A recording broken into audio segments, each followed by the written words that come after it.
Hello everyone. तो बहुत ही ख़तरनाक ट्रैप है।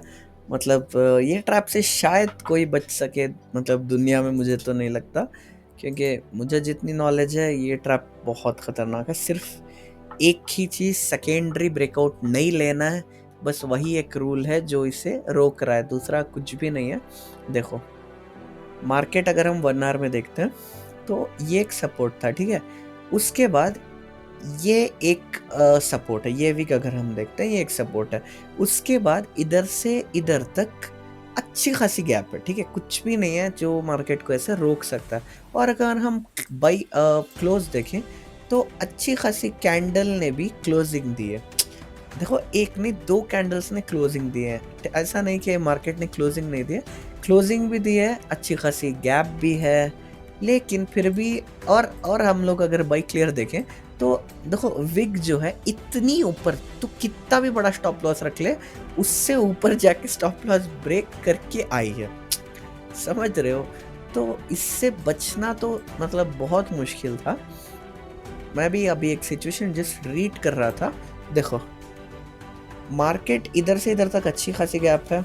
जो लोगों ने इधर एंटर नहीं किया होगा, सॉरी, जो लोगों ने इधर पे एंटर नहीं किया है, ठीक है, बट चलो ऊपर गया, ट्रैप कंप्लीट किया, फिर वापस आया, इधर तो ले सकते हो ना भाई। समझ रहे हो? 3351 से लेके 3319 का मतलब अच्छा खासा 4-5% का प्रॉफिट है। तो इधर स्टॉप लॉस रख के इधर तो एंटर कर सकते हैं ना आराम से, क्योंकि गैप भी पड़ा हुआ है, ट्रैप भी कंप्लीट हो चुका है। अब कैसे मार्केट ऐसा, वो भी गया भी नहीं, ऐसे नहीं गया, ऊपर जाके विग बना के वापस आ गया। देखो, 1 आवर में अगर हम लोग देखते हैं तो ये विग बना के, विग पूरा विग बना के वापस जोन के नीचे आ गया। अब हम लोग इसे कैसे समझेंगे, मतलब बहुत मुश्किल है। फिर भी अगर हम थोड़ा इसको सॉल्व करने जाएं तो देखो, ये जो है मेन ब्रेकआउट था, ठीक है, ये जो था ये मेन ब्रेकआउट था। तो ये जो हो रहा है ब्रेकआउट, ये सेकेंडरी ब्रेकआउट है, ठीक है। तो सेकेंडरी ब्रेकआउट हमेशा डेंजरस है, वो एक हमारा रूल है, ठीक है। सेकेंडरी ब्रेकआउट्स पे मैं एंटर नहीं करता।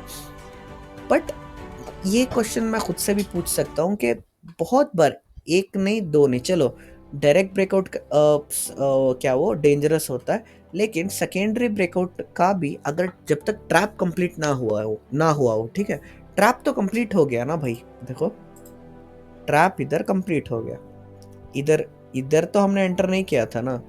इधर कहाँ हमने एंटर किया? जब ये ऊपर गया, फिर पूरा अगर बाइंग साइड नहीं निकला, फिर नीचे आया, तो हम लोग इधर एंटर करने का सोच रहे थे। तो ट्रैप भी कंप्लीट हो गया। लेकिन अगर हम ऐसे इसको देखते हैं तो कहीं ना कहीं देखो, कहीं ना कहीं ये एक शोल्डर फॉर्मेशन है, ठीक है। यहाँ पे शोल्डर है, यहाँ पे एक हेड की तरह एक्ट करेगा। तो क्या होगा, ये भी एक एज अ सपोर्ट की तरह एक्ट करेगा। ये शोल्डर नहीं भी होता तो भी जब ये मूवमेंट ऐसा नीचे आएगा तो कहीं ना कहीं एक सपोर्ट की तरह ही एक्ट करेगा ना। लेकिन उसके साथ साथ एक काइंड ऑफ शोल्डर भी है। तो काइंड ऑफ शायद इसकी वजह से मार्केट पलट चुका हो। तो हमें बस ये दिमाग में रखना है कि जब हम लोग सेकेंडरी ब्रेकआउट ले रहे हैं तो ये जो इसकी जो लास्ट विग है, ये भी कहीं ना कहीं सपोर्ट की तरह ही एक्ट करेगी। तो हमें एक तो सेकेंडरी ब्रेकआउट्स लेना नहीं है। देखो, ये जो है ये अब एक सेकेंडरी ब्रेकआउट है ना। अभी फर्स्ट ब्रेकआउट तो ये है, ये सेकेंडरी ब्रेकआउट नहीं, मतलब हम सिर्फ क्या सोच रहे हैं, ये जो विग है ये एक सपोर्ट बन सकता है, वो हिसाब से हम लोग इससे पहले पहले एंट्री नहीं कर रहे हैं। तो इसके बाद एंट्री करने का हमारा प्लान था। लेकिन ये क्या बनता है, अब ये सेकेंडरी ब्रेकआउट बन जाता है, क्योंकि अगर हम लोग इधर ये जो ब्रेक है इधर एंट्री करेंगे तो कहीं ना कहीं ये फर्स्ट ब्रेकआउट है, ठीक है। लेकिन ये जो है ये सेकेंड ब्रेकआउट है। तो बस एक ही रूल है कि सेकेंडरी ब्रेकआउट्स नहीं लेना है।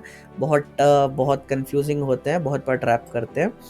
तो अगर हम वो रूल के हिसाब से चलते हैं तो ही बस एक चीज़ बोल रही है कि मार्केट को नहीं लेना है। हाँ, और एक चीज़ क्या है, अगर हम बाई क्लोज देखते हैं तो कहीं ना कहीं एक शोल्डर है, और इनके शोल्डर नहीं भी होगा तो भी आप समझो मार्केट अगर नीचे निकल के वापस जाके नीचे आया है तो कहीं ना कहीं ये एक सपोर्ट की तरह ही एक्ट करेगा। समझ रहे हो? तो हमें ऐसा दिमाग में रखना है कि एक तो ये सेकेंडरी ब्रेकआउट है, और ऊपर से ये जो है ये भी कहीं न कहीं सपोर्ट की तरह ही एक्ट करेगा ना भाई, क्योंकि एक तो ये डब्ल्यू की तरह ऊपर गया है मूवमेंट बना के, देखो डब्ल्यू बना के ऊपर गया है, तो डब्ल्यू का सिर्फ ये जो कॉर्नर है ये नहीं ये सपोर्ट तो एक्ट करेगा ही, उसके साथ-साथ ये जो बेस है वो भी कहीं न कहीं सपोर्ट की तरह ही एक्ट करेगा। तो ये केस में क्या है, ये जो डब्ल्यू की तरह एक्ट कर रहा था, इसका बेस बहुत स्ट्रॉन्ग था बायर्स को लेके, तो मार्केट कहीं न कहीं रिवर्स हो गया। लेकिन हेवीली हम लोग देखते हैं तो पूरा सेलिंग साइड है, तो क्या किया मार्केट ने, फिर इधर से किसी ने शॉर्ट किया, पूरी विग बना के 1 आवर में, जैसे हमने देखा विग बना के, देखो पूरी तरह से विग बना के उसने पूरी तरह विग बना के मार्केट फिर लाइन के नीचे आ गया।